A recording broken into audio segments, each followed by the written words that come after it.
जी नमस्कार आप सभी को। स्वागत है आपका आरकेएम एकेडमी पे। तो देखिए, टीचिंग एप्टीट्यूड के क्लास को कंटिन्यू रखते हुए आज हम एक नया टॉपिक के बारे में पढ़ने वाले हैं जिसका नाम है टीएलएम यानी कि टीचिंग लर्निंग मटेरियल।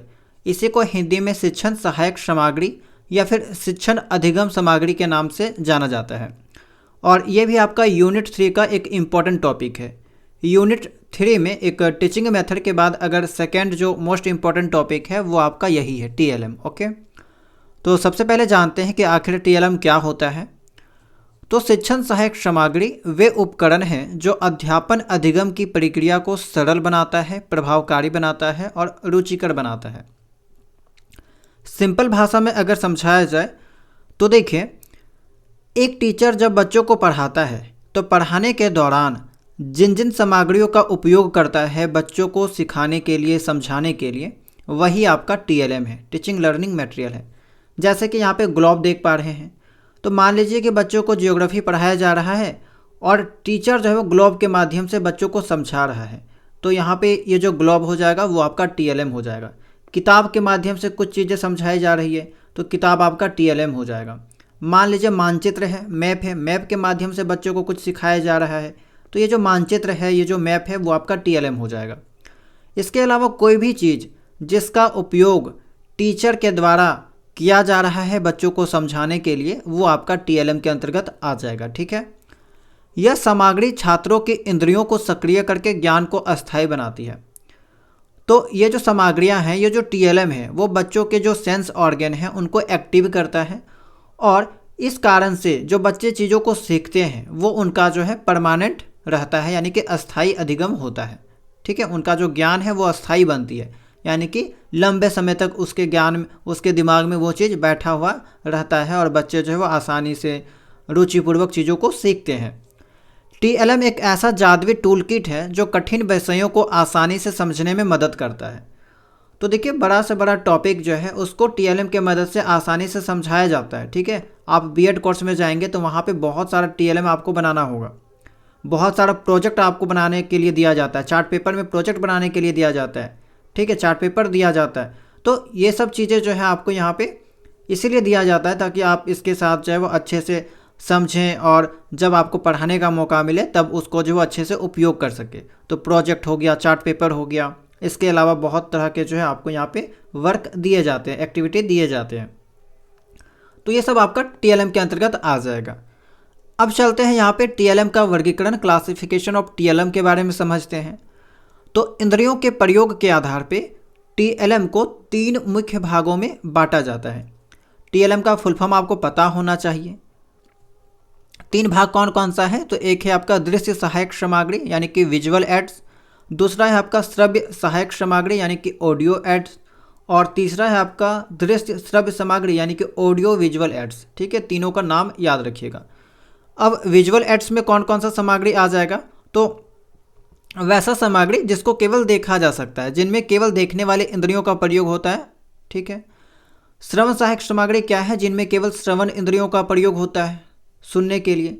इसके अलावा दृश्य श्रव्य सामग्री क्या है? जिनमें देखने और सुनने वाले दोनों ज्ञानेंद्रियां सक्रिय होती हैं, यानी कि देख भी सकते हैं और सुन भी सकते हैं। जैसे कि आप मान लीजिए चलचित्र हो गया, सिनेमा हो गया, टीवी हो गया, ये सब में हम लोग क्या करते हैं? देख भी सकते हैं, सुन भी सकते हैं।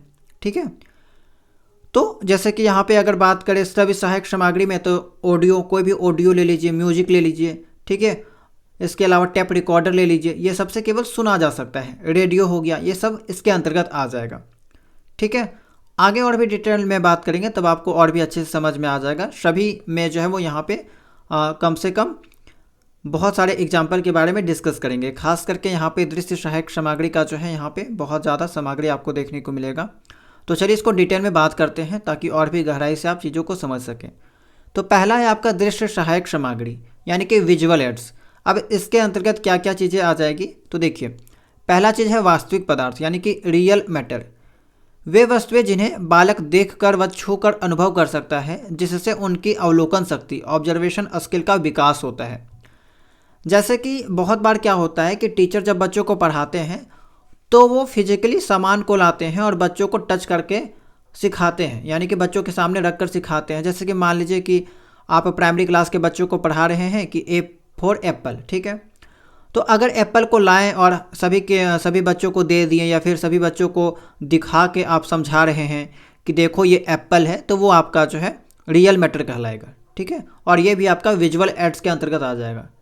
ओके, ये एप्पल जो है इसको भी हम लोग यहाँ पे शिक्षण अधिगम सामग्री के अंतर्गत रख सकते हैं, क्योंकि इसके मदद से बच्चों को सिखाने का जो प्रोसेस है उसको आसान किया जा रहा है, अच्छे तरीके से सिखाया जा रहा है, तो ये भी कहीं ना कहीं हेल्प कर रहा है। तो ये भी आपका TLM हो जाएगा। इसके अलावा मॉडल्स हो गए, कुछ मॉडल्स वगैरह, ये वास्तविक पदार्थों अथवा मूल वस्तुओं के छोटे रूप होते हैं। इनका प्रयोग तब किया जाता है जब वास्तविक पदार्थ उपलब्ध ना हो या वे कक्षा में लाने के लिए बहुत बड़े हों। जैसे मान लीजिए कि ट्रेन के बारे में आप बच्चों को बता रहे हैं, समझा रहे हैं, ठीक है, या फिर हवाई जहाज़ के बारे में समझा रहे हैं, तो जाहिर सी बात है आप ट्रेन या हवाई जहाज़ को क्लासरूम में नहीं ला सकते, तो कहीं ना कहीं उसका मॉडल ला के समझाइएगा, है ना। तो यही आपका मॉडल हो जाएगा। और ये भी आपका विजुअल एड्स है, केवल आप इसको देख सकते हैं, देख के समझ सकते हैं। एग्जाम्पल के तौर पे रेल या हवाई जहाज़ के बारे में बताने के लिए उनके नमूनों यानी कि मॉडल्स का प्रयोग करना, ये आपका मॉडल हो गया, विजुअल एड्स के अंतर्गत आ जाएगा। अगला क्या है आपका चित्र हो गया, कोई पिक्चर आप बच्चों को दिखा रहे हैं। चित्र के माध्यम से सिखाई गई बातें अधिक समय तक याद रहती है, यह स्पष्ट, रंगीन और बड़े होने चाहिए। इसी कारण से आपने देखा होगा कि बच्चों के क्लास में जो है बहुत सारा चार्ट पेपर लगाया जाता है, ठीक है, कैलेंडर टाइप का टांग दिया जाता है दीवारों में, और उसमें A for Apple, B for boy करके बहुत सारा जो है वहाँ पे इन्फॉर्मेशन दे रखी होती है, ठीक है। तरह तरह का जो है चार्ट पेपर, एनिमल्स का नाम, बर्ड्स का नाम, फ्लावर्स का नाम, तो ये सभी का यहाँ पे जो पिक्चर लगाया जाता है ताकि बच्चे जो उसको सीख सके। तो ये भी आपका TLM में आ जाएगा। इसके अलावा रेखा चित्र है, स्केच है। वास्तविक पदार्थ, नमूने या मानचित्र के अभाव में किसी वस्तु या स्थान के अध्यापन के लिए इनका प्रयोग किया जाता है। कभी कभी क्या किया जाता है कि मान लीजिए कि कोई सामग्री आपके पास उपलब्ध नहीं है, तो टीचर ब्लैक बोर्ड में उसका स्केच बना देते हैं, ठीक है, स्केच बना देंगे और समझाएंगे। जैसे कि मान लीजिए कि हवाई जहाज़ या ट्रेन को ही ले लीजिए कि ट्रेन या हवाई जहाज़ आपके पास नहीं है, उसका मॉडल भी आपके पास नहीं है, तो फिर आप क्या कीजिएगा, ब्लैक बोर्ड में उसका स्केच बनाइएगा और उसको समझाइएगा कि ऐसा ऐसा हवाई जहाज़ होता है, ऐसा यहाँ पे आपका ट्रेन होता है, या फिर कोई फल को ही समझाना है तो फल का चित्र बना के दिखाइएगा कि ऐसा फल होता है। कहने का मतलब ये है कि स्केच बना के आप उसको समझाइएगा। तो ये जो स्केच है वही आपका TLM हो जाएगा। इसके अलावा है ग्राफ।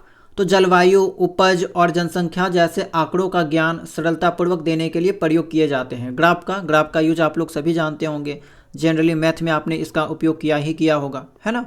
तो ये ग्राफ भी आपका TLM के अंतर्गत आ जाएगा और ये भी आपका विजुअल एड्स है। आगे देखिए, अगला विजुअल एड्स है मानचित्र। प्रमुख ऐतिहासिक घटनाओं और भौगोलिक तथ्यों के अध्ययन के लिए अति आवश्यक है, तो मानचित्र का उपयोग किया जाता है, ये भी आपका TLM है। मानचित्रों पर उनका नाम, शीर्षक, दिशा तथा संकेत अवश्य लिखा होना चाहिए। इसके अलावा चार्ट का उपयोग किया जाता है। बहुत बार शिक्षक आपको चार्ट के माध्यम से चीज़ों को समझाने का प्रयास करते हैं। भूगोल हो गया, इतिहास हो गया, अर्थशास्त्र हो गया और विज्ञान आदि विषयों में शिक्षण का उद्देश्य प्राप्त करने में सहायता करते हैं। कौन? चार्ट्स। आगे है 8वां है आपका बुलेटिन बोर्ड। अच्छा, बोर्ड यहाँ पे 3 टाइप का होता है, एक होता है बुलेटिन बोर्ड, एक होता है आपका फ्लैनल बोर्ड, एक होता है ब्लैक बोर्ड। ब्लैक बोर्ड तो आपको पता होगा, बुलेटिन बोर्ड भी पता होगा। बुलेटिन बोर्ड जहाँ पे इन्फॉर्मेशन वगैरह चिपकाई जाती है, ठीक है। राजनीतिक, आर्थिक और सामाजिक सूचनाओं को प्रदर्शित करके बालकों का जिज्ञासा बढ़ाया जाता है। जनरली आपने स्कूल वगैरह में देखा होगा, वहाँ पे जो है वो, या फिर कॉलेज वगैरह में भी देखा होगा कि कोई भी इन्फॉर्मेशन वगैरह यहाँ पे लगाया जाता है, चिपकाया जाता है, ठीक है, उसको पिनअप किया जाता है। तो ये आपका बुलेटिन बोर्ड है। और क्लास वगैरह में भी इसका उपयोग किया जाता है। कोई इंपॉर्टेंट इन्फॉर्मेशन होता है उसको यहाँ पे पिनअप कर दिया जाता है, स्टूडेंट आते हैं उसको देखते हैं, पढ़ते हैं, समझते हैं। तो ये भी आपका TLM के अंतर्गत आ जाएगा। फ्लैनल बोर्ड क्या है? तो प्लाईवुड पर फ्लालेन का कपड़ा खींचकर बनाया जाता है, ठीक है, जिस पर चित्र और मानचित्र चिपकाए जाते हैं। तो ये जनरली आपने कम देखा होगा, पहले यूज होता था। तो याद रखिएगा कि प्लाईवुड के ऊपर जो एक कपड़ा लगाया जाता है फ्लालेन का, ठीक है, इसका नाम ही है फ्लैनल, ठीक है। फ्लैनल का एक कपड़ा लगाया जाता है जिस पर चित्र और मानचित्र चिपकाए जाते हैं, जैसे कि यहाँ पे आप देख पा रहे होंगे फिगर में। इसके अलावा ब्लैक बोर्ड के बारे में आपको सबको पता ही होगा कि कक्षा अध्यापन में दृश्य साधन के रूप में इसका प्रयोग सबसे ज़्यादा किया जाता है। तो ब्लैक बोर्ड भी आपका जो है ना, ब्लैक बोर्ड हो गया, व्हाइट बोर्ड हो गया, स्मार्ट बोर्ड हो गया, ये भी आपका TLM है, TLM के अंतर्गत आ जाएगा, ठीक है। इसके अलावा चौक वगैरह को भी TLM में ले लिया जाता है, तो याद रखिएगा। आगे देखिए, संग्रहालय है, म्यूजियम हो गया, इसमें सभी वस्तुओं को एकत्रित किया जाता है जिससे पाठ रोचक और सजीव बन जाता है। तो संग्रहालय भी आपका एक टीएलएम के अंतर्गत आ जाएगा। मैजिक लैंटर्न है आपका, यह एक चित्र प्रदर्शक यंत्र है जो स्लाइड द्वारा चित्र को पर्दे पर दिखाता है। ठीक है, कोई भी फिगर होता है उसको यहाँ पे पर्दे में दिखाया जाता है इसके उपयोग से। तो यह भी आपका टीएलएम हो जाएगा। इसके अलावा एपिस्कोप है, या बिना स्लाइड के छोटे चित्रों या पुस्तकों के पृष्ठों को बड़े आकार में प्रदर्शित करता है। जैसे किताब का कोई चित्र आपको दिखाना है तो इस टूल का यूज किया जाता है। ठीक है, जैसे कि देखिए यहाँ पे किताब रखा गया है, एक कैमरा टाइप का होता है और ये जो है वो इसको यहाँ पे प्रोजेक्ट करके बड़ा सा फिगर दिखाता है। तो इसका उपयोग भी किया जाता है, इसको एपिस्कोप कहा जाता है। ठीक है, यह बिना स्लाइड के छोटे चित्रों या पुस्तक के पृष्ठों को बड़े आकार में प्रदर्शित करता है। और यहाँ पे ये जो था आपका मैजिक लैंटर्न, तो ये जो है स्लाइड का उपयोग करता था। ये चित्र प्रदर्शक यंत्र है जो स्लाइड द्वारा चित्र को पर्दे पर दिखाता है, स्लाइड के द्वारा, लेकिन यहाँ पे स्लाइड का उपयोग नहीं किया जाता है। ठीक है, डायरेक्ट ये हो जाता है। इसके अलावा एक है आपका स्लाइड तथा प्रोजेक्टर। तो बालक एक क्रम में चित्रों और पाठों को देख सकते हैं। तो ये सब जो है ना, यहाँ पे बस आपको नाम याद रखना है। जैसे एग्जाम में सवाल ऐसे पूछा जाएगा कि कोई भी एग्जाम्पल उठा के ले लिया जाएगा और पूछा जाएगा कि बताइए ये जो है वो कौन सा एड्स है या कौन सा जो है यहाँ पे शिक्षण सहायक सामग्री है। उसमें आपको जवाब देना होगा कि ये विजुअल है या ऑडियो है या ऑडियो विजुअल है। जैसे कि 3 प्रकार के बारे में मैंने आपको बताया, तो तीनों में से कौन सा ये टीएलएम है वो आपको बताना होता है। तो इस कारण से इसका एग्जाम्पल याद रखिएगा कि एपिस्कोप किसके अंतर्गत आ जाएगा, स्लाइड प्रोजेक्टर्स किसके अंतर्गत आ जाएगा, म्यूजियम किसके अंतर्गत आ जाएगा। तो ऐसा सवाल पूछा गया है पिछले वर्षों में और आगे भी संभावना है कि पूछा जा सकता है। इसी कारण से एग्जाम्पल याद रखना बहुत ज़रूरी है। अब देखिए दूसरा है आपको ऑडियो एड्स। ठीक है, ऑडियो एड्स यानी कि श्रव्य सहायक सामग्री। इसके अंतर्गत क्या क्या आ जाएगा, तो पहला तो रेडियो आ जाएगा। रेडियो से केवल आप सुन सकते हैं। दूरस्थ बालकों को एक साथ नवीनतम घटनाओं एवं विभिन्न विषयों की जानकारी प्रदान करना, तो रेडियो की मदद से किया जा सकता है। ये आपका ऑडियो एड्स है। टेप रिकॉर्डर हो गया, महापुरुषों के प्रवचन, कविताएं और संगीत सुनने का एक प्रचलित उपकरण है। ठीक है, यह बालकों को बोलने की गति और उच्चारण को सुधारने में आश्चर्यजनक सहायता करता है। तो ये आपका ऑडियो एड्स हो गया। दोनों का नाम याद रखिएगा, रेडियो हो गया, टेप रिकॉर्डर हो गया, बहुत इंपॉर्टेंट है ऑडियो एड्स। ठीक है, आगे देखिए आपका ऑडियो विजुअल एड्स। ठीक है, दृश्य श्रव्य सामग्री। इसके अंतर्गत क्या क्या आ जाएगा, तो आपका फिल्म आ गया, टीवी आ गया। तो दृश्य श्रव्य सामग्री सूक्ष्म से सूक्ष्म तथा कठिन से कठिन भावों को सरलतापूर्वक समझा देती है। ठीक है, जैसे कि चलचित्र हो गया, फिल्म। आप फिल्म देखते हैं कितना आसानी से जो है वो उससे सुन भी सकते हैं, देख भी सकते हैं और चीज़ों को आसानी से समझ सकते हैं।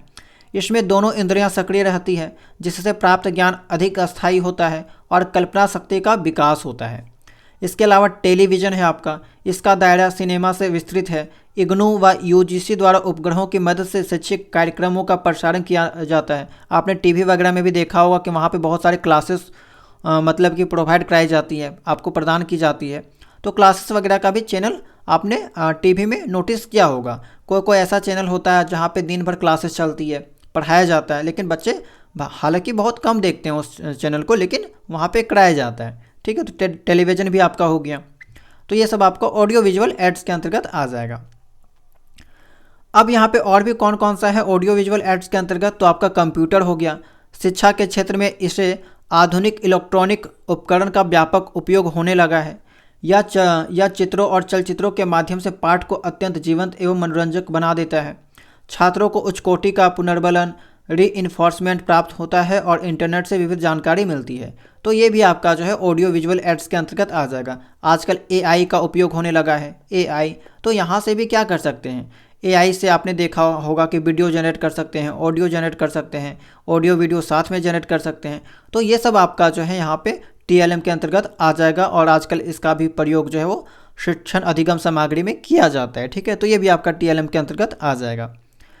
तो आपके आज के इस क्लास में इतना ही आपका कॉन्सेप्ट था, इतना ही आपका थ्योरी था। ठीक है, अब इसको एक बार क्या करते हैं, तुलनात्मक अध्ययन कर लेते हैं, कंपैरिजन कर लेते हैं, ताकि और भी आपको अच्छे से क्लियर हो जाए। जैसे कि देखिए विजुअल एड्स के बारे में मैंने आपको बात किया। 3 सहायक सामग्री है आपका टीएलएम है। ऑडियो मतलब कि एक पहले आपका विजुअल एड्स था, ऑडियो एड्स था और ऑडियो विजुअल था। ठीक है, विजुअल में क्या था, केवल आँखों का प्रयोग होता था, जैसे कि ब्लैक बोर्ड हो गया, चित्र हो गया, मानचित्र हो गया। ऑडियो में आपका क्या था, केवल कान का उपयोग होता था। रेडियो हो गया, टेप रिकॉर्डर हो गया।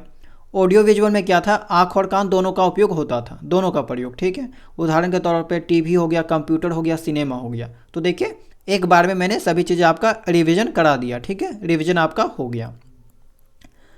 अब यहाँ पे समझते हैं, इसका क्विक समरी देख लेते हैं। उसके बाद जो है ना यहाँ पे एक अलग टाइप का टीएलएम के बारे में बात करेंगे, ठीक है, दूसरे आधार पे। जैसे कि अभी मैंने आपको इंद्रियों के आधार पे समझाया, इसके बाद जो है वो दूसरे आधार पे भी बात करेंगे। तो देखिए इसका समरी सबसे पहले देख लीजिए कि टीएलएम का लक्ष्य क्या है, अधिगम को सरल, रोचक और प्रभावकारी बनाना। वे उपकरण जो देखने पर आधारित है, जैसे कि चार्ट, ग्लोब, प्रोजेक्टर। इसके अलावा स्टेप में आपका क्या आ जाएगा कि उच्चारण और भाषा सुधार के लिए उत्तम होता है, जैसे कि रेडियो, टेप रिकॉर्डर। इसके अलावा चौथा है आपका है दृश्य श्रव्य साधन, यानी कि बहु इंद्रिय जुड़ाव के कारण सबसे शक्तिशाली, जैसे कि कंप्यूटर, टीवी। तो ये सभी चीज़ों के बारे में मैंने आपको पहले जानकारी दे रखा है, ठीक है। अब यहाँ पे इंद्रियों के आधार पे जो टीएलएम है उसका कुछ इंपॉर्टेंट पॉइंट देख लीजिए एग्जाम के लिए। जैसे कि एपिस्कोप आपका हो गया। एपिस्कोप के बारे में मैंने आपको बताया कि बिना स्लाइड के चित्रों को बड़ा करता है। मानचित्र के बारे में बताया कि यहाँ पे शीर्षक, दिशा और संकेत होना अनिवार्य है। टेप रिकॉर्डर भाषा शिक्षण में उच्चारण सुधारने का सबसे अच्छा उपकरण है। इग्नू और यूजीसी के शैक्षिक कार्यक्रम मुख्य रूप से टेलीविज़न पर प्रसारित होते हैं, ठीक है। तो ये जानकारी था आपका इंद्रियों के आधार पर जो टीएलएम के बारे में मैंने आपको बताया। विजुअल एड्स, ऑडियो एड्स और आपका एक जो है ऑडियो वीडियो एड्स, यानी कि दोनों को मिला के, ठीक है। अब यहाँ पे समझते हैं तकनीक के आधार पे टीएलएम का टाइप, ठीक है। जैसे कि स्टार्टिंग में मैंने आपको इंद्रियों के आधार पे बताया, अब समझते हैं तकनीक के आधार पे, टेक्नोलॉजी के आधार पे। तो टेक्नोलॉजी के आधार पे टीएलएम को दो भागों में बांटा जाता है। एक होता है आपका कठोर उपागम यानी कि हार्डवेयर अप्रोच, और दूसरा होता है आपका मृदु उपागम यानी कि सॉफ्टवेयर अप्रोच। पढ़ाने के लिए कंप्यूटर, रेडियो और प्रोजेक्टर जैसे भौतिक उपकरणों का उपयोग जो करते हैं वही है आपका कठोर उपागम यानी कि हार्डवेयर अप्रोच। जैसे कि कंप्यूटर में भी हार्डवेयर और सॉफ्टवेयर के बारे में आपने पढ़ा होगा, तो उसी टाइप का यहाँ पे भी है। सॉफ्टवेयर में क्या आएगा कि पढ़ाने के लिए प्रोग्राम और डेटा जैसी डिजिटल जानकारी का उपयोग, वो आपका जो है सॉफ्टवेयर अप्रोच के अंतर्गत आ जाएगा। तो कठोर में क्या आएगा, जैसे कि कंप्यूटर हो गया, टेलीविज़न हो गया, tape recorder, film projector, interactive, white board, tablet. तो ये सब जो है आपका यहाँ पे हार्डवेयर में आ जाएगा। और कोई प्रोग्राम हो गया, कोई डेटा हो गया, ये सब आपका जो है यहाँ पे सॉफ्टवेयर में आ जाएगा। जैसे कि प्रोग्राम, लर्निंग मटेरियल हो गया, एजुकेशनल ऐप्स हो गया, कोई नोट्स हो गया, कोई पीडीएफ हो गया, तो वो सभी चीज़ें आपको इसके अंतर्गत देखने को मिलेगा। तो ये है आपका तकनीकी के आधार पे। अगला जो यहाँ पे टाइप है वो है आपका प्रोजेक्शन के आधार पे। अगर हम लोग टीएलएम को बांटेंगे प्रोजेक्शन के आधार पे, तो इसको दो भागों में बांटा जाता है। एक होता है आपका प्रोजेक्टिव मटेरियल और दूसरा होता है non projective material. Projective material क्या होता है, जिन चीज़ों के प्रदर्शन के लिए मशीनों की ज़रूरत होती है, ठीक है। जैसे कि आपने प्रोजेक्टर का यूज किया होगा, तो जिन चीज़ों को प्रदर्शन के लिए मशीनों की आवश्यकता होती है, जैसे कि स्लाइड हो गया, फिल्म हो गया, ओवरहेड प्रोजेक्टर हो गया, मोशन पिक्चर हो गया, तो ये सभी प्रोजेक्टिव मटेरियल हो जाएगा। इसके अलावा नॉन प्रोजेक्टिव मटेरियल क्या होगा कि जिन चीज़ों के प्रदर्शन के लिए मशीनों की ज़रूरत नहीं होती है, जैसे कि श्यामपट्ट, ब्लैक बोर्ड, चार्ट हो गया, पाठ्य पुस्तक हो गया, ग्लोब हो गया, पोस्टर हो गया, तो ये सभी जो है वो नॉन प्रोजेक्टिव मटेरियल हो जाएगा, ठीक है। तो ये था आपका प्रोजेक्शन के आधार पे। यहाँ से सवाल जो है आपके एग्जाम में पहले पूछे गए हैं, तो ध्यान में रखिएगा कि कौन कौन सा एग्जाम्पल प्रोजेक्टिव मटेरियल है, कौन कौन सा एग्जाम्पल नॉन प्रोजेक्टिव मटेरियल है, ओके। तो आपके थ्योरी का जो क्लास था वो आपका इतना ही था। अब चलते हैं इस टॉपिक से रिलेटेड एमसीक्यू सवालों को देखते हैं, ठीक है। तो देखिए पहला सवाल है आपका, शिक्षण अधिगम सामग्री का मुख्य उद्देश्य क्या है। टीएलएम का जो है मुख्य उद्देश्य क्या है, परीक्षा उत्तीर्ण करना, शिक्षक का कार्य आसान बनाना, छात्रों को अधिगम में सहायता प्रदान करना, समय बचाना। तो मुख्य जो काम है वो क्या है कि छात्रों को अधिगम में सहायता प्रदान करना, टू फैसिलिटेट स्टूडेंट्स लर्निंग, ठीक है। ऑप्शन नंबर सी आपका करेक्ट हो जाएगा। अगला है आपका, प्रभावी शिक्षण अधिगम सामग्री का सबसे महत्वपूर्ण गुण क्या है। तो देखिए प्रभावी शिक्षण अधिगम सामग्री का सबसे महत्वपूर्ण गुण क्या है, आकर्षकता, विषय वस्तु की सटीकता, लागत और आकार। तो ऑप्शन नंबर बी आपका करेक्ट हो जाएगा, विषय वस्तु की सटीकता, एक्यूरेसी ऑफ कंटेंट, ठीक है, ये आपका करेक्ट हो जाएगा। तीसरा सवाल क्या है, शिक्षण अधिगम सामग्री का सबसे अच्छा उदाहरण कौन सा है। तो शिक्षण अधिगम सामग्री का अगर आपसे सबसे अच्छा उदाहरण पूछा जाए तो सबसे अच्छा उदाहरण पाठ्य पुस्तक को माना जाता है, किताब को जो है माना जाता है, ठीक है। तो इसको आप लोग अच्छे से याद रखिएगा। चलिए आगे देखते हैं, शिक्षण अधिगम सामग्री कितने प्रकार की होती है। तो शिक्षण अधिगम सामग्री जो वो 3 प्रकार की होती है। अगर नॉर्मली आपको इस टाइप का सवाल देखने को मिले तो आपको हमेशा इंद्रियों के आधार पे ही बताना है, ठीक है, इंद्रियों के आधार पे ही बताना है। और इंद्रियों के आधार पे 3 टाइप है आपका, audio aids, visual aids, audio visual aids. तो ऑप्शन नंबर बी आपका करेक्ट हो जाएगा। आगे देखिए, शिक्षण अधिगम सामग्री का उपयोग किसके लिए किया जाता है? केवल शिक्षक, केवल छात्र, शिक्षक और छात्र दोनों, अभिभावक। तो शिक्षक और छात्र दोनों करेक्ट हो जाएगा। और आपने पिछला क्लास देखा होगा तो वहाँ पे मैंने आपको टैगवर्ड बता ही दिया है कि जहाँ कहीं भी आपको केवल देखने को मिलेगा वो आपका गलत ही होता है, ठीक है। तो ऐसे भी आपका गलत हो जाएगा, सी आपका करेक्ट हो जाएगा। शिक्षण अधिगम सामग्री का एक उदाहरण कौन सा है जो दृश्य श्रेणी में आता है, विजुअल श्रेणी में आता है? तो पॉडकास्ट, तो ये तो सुनने वाला है, यानी कि श्रव्य सामग्री है। चार्ट, ये चार्ट जो है आपका विजुअल एड्स है, ठीक है, दृश्य सामग्री है। ऑप्शन नंबर बी करेक्ट हो जाएगा। बाकी ऑडियो रिकॉर्डिंग हो गया, संगीत हो गया, ये सब आपका जो है वो श्रव्य सामग्री है, यानी कि आपका जो है ऑडियो एड्स है। ओके, चलिए आगे देखिए, कौन सा शिक्षण अधिगम सामग्री का एक दृश्य श्रव्य रूप है, यानी कि ऑडियो विजुअल। यहाँ पे एड्स के बारे में बात किया गया। तो ब्लैक बोर्ड तो आपका केवल दृश्य वाला है, ठीक है, विजुअल एड्स है।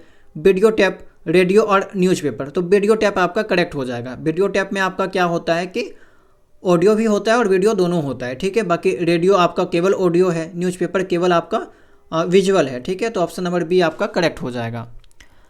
8वां देखिए, छात्रों की समझ को बेहतर बनाने के लिए कौन सी शिक्षण सामग्री उपयुक्त है? तो केवल मौखिक व्याख्यान, तो केवल मौखिक व्याख्यान तो ऐसे ही आपका नेगेटिव हो जाएगा। चित्र, चार्ट और मॉडल, ठीक है, चित्र, चार्ट और मॉडल ये आपका करेक्ट हो जाएगा। ऑप्शन नंबर बी आपका करेक्ट है। केवल नोट्स आपका गलत है, परीक्षा प्रश्न पत्र गलत है। अगला सवाल, कौन सी सामग्री छात्रों को व्यावहारिक अनुभव प्रदान करती है? व्यावहारिक अनुभव यानी कि प्रैक्टिकल एक्सपीरियंस। तो व्याख्यान हो गया, फील्ड ट्रिप हो गया, पुस्तक हो गया, समाचार पत्र। अब आप खुद सोचिए, इस चीज़ को यहाँ पे अंदाज़ा लगाइए कि प्रैक्टिकल एक्सपीरियंस आपको कहाँ पे ज़्यादा मिलेगा। तो प्रैक्टिकल एक्सपीरियंस आपको घूम फिर के, ठीक है, फील्ड ट्रिप में ज़्यादा मिलेगा। जितना आप घूमिएगा फिरिएगा उतना आपको ये चीज़ जो है वो अनुभव ज़्यादा प्रदान होगा। तो ऑप्शन नंबर बी आपका करेक्ट हो जाएगा। शिक्षण अधिगम सामग्री का प्रमुख उद्देश्य क्या है? टीएलएम का मुख्य ऑब्जेक्टिव क्या है? तो शिक्षकों के कार्य को कम करना, पाठ्यक्रम को कम करना, छात्रों को अवधारणाएं समझने में सहायता करना। तो ऑप्शन नंबर सी। स्टूडेंट के लिए टीएलएम का उपयोग जो है स्टूडेंट के लिए किया जाता है, स्टूडेंट के रुचि को ध्यान में रखकर किया जाता है। ओके, ऑप्शन नंबर सी आपका करेक्ट हो जाएगा। आगे है आपका रेडियो और पॉडकास्ट किस प्रकार के शिक्षण सामग्री के उदाहरण है? रेडियो और पॉडकास्ट, तो ये तो सुनने वाला चीज़ हो गया, श्रव्य हो गया, ठीक है, ऑडियो एड्स हो गया। कौन सी सामग्री बच्चों में आत्म अध्ययन को बढ़ावा देती है? ग्राफिक्स हो गया, संदर्भ पुस्तकें हो गया, प्रश्न बैंक हो गया, प्रोजेक्ट कार्य। तो प्रोजेक्ट कार्य आपका यहाँ पे करेक्ट हो जाएगा, ठीक है। आत्म अध्ययन, सेल्फ लर्निंग। तो प्रोजेक्ट जब बच्चों को दिया जाता है तो इसमें बच्चे स्वयं सीखते हैं, ठीक है, एक्टिविटी करके अच्छे से प्रोजेक्ट को बना के जो वो आत्म अध्ययन करते हैं, सेल्फ लर्निंग करते हैं। तो यहाँ पे आपका जो है ऑप्शन डी करेक्ट हो जाएगा। आगे देखिए, कौन सी शिक्षण सहायक सामग्री छात्र केंद्रित होती है? तो video lecture, model making, text book और लेक्चर। तो मॉडल बनाना, जब बच्चों को मॉडल बनाने के लिए दिया जाता है तो वो आपका जो स्टूडेंट सेंटर्ड होता है, यानी कि बच्चे उसमें सक्रिय होते हैं और उनको जो अच्छे से बनाते हैं, ठीक है। 14 देखिए, शिक्षण सामग्री को चुनते समय सबसे महत्वपूर्ण बिंदु क्या है? तो उसकी लागत, छात्रों की आवश्यकताएं, शिक्षकों की पसंद, विद्यालय की स्थिति। सबसे ज़्यादा जो इंपॉर्टेंट है वो है स्टूडेंट का नीड, ठीक है, स्टूडेंट की आवश्यकता के अकॉर्डिंग जो वो टीएलएम का उपयोग किया जाता है। ऑप्शन बी करेक्ट हो जाएगा। 15 क्या है? शिक्षण सामग्री को रोचक बनाने के लिए क्या जोड़ा जा सकता है? एनिमेशन और गेम्स, कठिन शब्दावली, अतिरिक्त गृह कार्य, विस्तृत व्याख्या। अगर आप नेगेटिव पॉजिटिव अप्रोच ही यहाँ पे लगाइएगा तो 2 ऑप्शन तो आपका ऐसे ही कट जाएगा, ठीक है, 3 ऑप्शन कट जाएगा। ऑप्शन ए केवल आपका सही है, एनिमेशन और गेम्स को ऐड किया जा सकता है। आगे देखते हैं, ये सवाल नंबर 16 है, 2024 के बीएड एंट्रेंस एग्जाम में पूछा गया सवाल है। सवाल है कि शिक्षण सहायक सामग्री का उपयोग डैश के आधार पर उचित है? कक्षा में छात्रों का ध्यान आकर्षित करने के लिए। देखिए, ध्यान आकर्षित करने का कोई भी मतलब यहाँ पे नहीं है। कक्षा में अनुशासनहीनता की समस्या को कम करने के लिए, छात्रों के सीखने के परिणामों को अनुकूलन करने के लिए, सीखने के कार्यों में छात्रों की प्रभावी भागीदारी। तो ज़्यादा जो एक्यूरेट है वो आपका ऑप्शन नंबर सी है, छात्रों के सीखने के परिणामों का अनुकूलन करने के लिए, ठीक है, ये वाला जो है आपका ज़्यादा एक्यूरेट है, ऑप्शन नंबर सी। ओके, बाकी सीखने के कार्यों में छात्रों की प्रभावी भागीदारी ये भी आपका ठीक है, लेकिन टीचिंग एप्टीट्यूड में अक्सर मैंने कहा है कि यहाँ पे आपको सवाल में जो है वो कभी कभी ऐसा सवाल आपके सामने दे दिया जाता है जहाँ पे एक से ज़्यादा ऑप्शन आपको सही लगे और सही होते भी हैं, लेकिन आपको यहाँ पे बेस्ट वाला ऑप्शन सिलेक्ट करना होता है, ठीक है, बेस्ट वाला। तो ये आपका सी वाला करेक्ट हो जाएगा, ठीक है, सबसे ज़्यादा जो सही है। चलिए आगे देखते हैं। अगला है निम्नलिखित में से कौन सा अनुमानित सहायता से संबंधित है। Which of the following does not belong to a projected aid. तो देखिए यहाँ पे मैंने आपको प्रोजेक्टिव के आधार पे दो प्रकार का यहाँ पे टीएलएम के बारे में जिक्र किया है, प्रोजेक्टिव और नॉन प्रोजेक्टिव, ठीक है। हालांकि इसका जो हिंदी नाम है वो अलग दे रखा है, तो इसी कारण से मैं अक्सर आपको कहता हूँ कि आपको जो कुछ चीज़ों का इंग्लिश और हिंदी दोनों पता होना चाहिए, खास करके इंग्लिश वर्ड, क्योंकि हिंदी में उसका जो नाम है वो अलग अलग आपको देखने को मिल सकता है। तो प्रोजेक्ट वाला अगर आपने देखा तो यहाँ पे प्रोजेक्टिव मटेरियल कौन सा है वो आपको बताना है। तो ओवरहेड प्रोजेक्शन ये आपका प्रोजेक्टिव है, ब्लैक बोर्ड ये आपका प्रोजेक्टिव नहीं है, मोशन पिक्चर स्लाइड ये सब आपका प्रोजेक्टिव है। तो यहाँ पे पूछा है नॉट, यानी कि जो नहीं है, तो ब्लैक बोर्ड आपका करेक्ट हो जाएगा, ऑप्शन नंबर बी आपका करेक्ट हो जाएगा, ठीक है। आगे देखिए, ऑडियो विजुअल एड्स कक्षा में डैश छात्रों की मदद करता है। तो ऑडियो विजुअल एड्स कक्षा में जो धीमी गति से जो बच्चे सीखते हैं उनको यहाँ पे मदद करता है। 2023 में पूछा गया सवाल है। अगला है शिक्षण सहायक सामग्री के किस समूह या श्रेणी में ब्लैक बोर्ड का शामिल किया जा सकता है। तो ब्लैक बोर्ड को किस में रखा जाता है, विजुअल एड्स में। ब्लैक बोर्ड से तो आवाज़ नहीं आती है ना, तो ये आपका विजुअल एड्स है। डैश के लिए ब्लैक बोर्ड का उपयोग नहीं किया जा सकता। तो देखिए, किसी पैराग्राफ में सुधार, सूचना के आधार पर रिपोर्ट बनाने, योजनाबद्ध आरेख दिखाने, तथ्यों के बीच संबंधों का सारांश। तो सूचना के आधार पर रिपोर्ट बनाने, ऑप्शन नंबर भी आपका करेक्ट हो जाएगा, ठीक है। रिपोर्ट बनाने के लिए ब्लैक बोर्ड का उपयोग नहीं किया जा सकता है। अगला सवाल है, ये भी आपका 2022 में पूछा गया सवाल है। ये जो टिक है उसको ध्यान में नहीं दीजिएगा। जो भी स्टूडेंट ने एग्जाम दे के आए थे यहाँ पे पेपर को, वहीं से ये वाला स्क्रीनशॉट लिया गया है, ठीक है, ये पेपर को, क्वेश्चन पेपर को। इसी कारण से यहाँ पे जो पहले से टिक है उसके ऊपर ध्यान नहीं दीजिएगा और इसका जवाब आपको कमेंट सेक्शन में देना है, ठीक है। सवाल है आपका पाठ्यपुस्तक का उद्देश्य है। तो पाठ्यपुस्तक टेक्स्ट बुक भी आपका एक तरह से टीएलएम है ना, और यहाँ से सवाल आपका बना हुआ है। एक शिक्षार्थी को पाठ्यक्रम पर आधारित शिक्षण सामग्री, शिक्षकों को शिक्षण के आधार बनाने के लिए एक सामग्री, परीक्षाओं के लिए आधार और विषय वस्तु बनाने वाली सामग्री, शिक्षकों को पठन और संदर्भ सामग्री। तो कौन सा आपका सही जवाब होगा कमेंट सेक्शन में बताना है। ये आपका होमवर्क का सवाल हुआ, ठीक है। और ये भी आपको बताना है कि आज का क्लास आपको कैसा लगा। कोई भी आपका डाउट होगा, कोई भी सवाल होगा तो कमेंट सेक्शन में पूछ सकते हैं। बाकी यहाँ पे टीचिंग एप्टीट्यूड का पूरा जो है प्लेलिस्ट बना दिया गया है, तो आप लोग सभी क्लासेस को वहाँ से जाकर देख सकते हैं, ओके। बाकी वैसे स्टूडेंट जो झारखंड बीएड एंट्रेंस एग्जाम के लिए प्राइवेट ग्रुप के साथ ज्वाइन करना चाहते हैं, वे लोग डिस्क्रिप्शन में जो है वो डिटेल दे रखा होगा, वहाँ से कांटेक्ट कर लीजिएगा, या फिर टेलीग्राम में जो है वो RKM ऑफिशियल, ठीक है, RKM_official, इसके ऊपर मैसेज कीजिएगा, आपको जो है वो जानकारी दे दी जाएगी। वहाँ पे आपको जो है वो पूरा सिलेबस का कंप्लीट तैयारी कराई जाती है। वहाँ पे डेली आपका टेस्ट होता है, कंप्लीट नोट्स जो है आपको वहीं पे देखने को मिल जाएगा, डेली टेस्ट, प्रैक्टिस सीट, सब कुछ वहाँ पे आपको देखने को मिल जाएगा। तो जो भी स्टूडेंट इच्छुक हैं ज्वाइन कर सकते हैं, वहाँ पे कांटेक्ट कर लीजिएगा, ओके। तो चलिए आज के इस क्लास में इतना ही, मिलते हैं हम लोग नेक्स्ट क्लास में किसी नए टॉपिक के साथ। अगर आप लोग चैनल में नए होंगे चैनल को सब्सक्राइब कर लीजिएगा, और क्लास पसंद आई होगी तो क्लास को लाइक जरूर कर लीजिएगा। टेलीग्राम चैनल से नहीं जुड़े होंगे तो ज्वाइन कर सकते हैं, वहाँ पे भी आपको अपडेट वगैरह मिलती रहती है, ठीक है। तो चलिए मिलते हैं हम लोग नेक्स्ट क्लास में।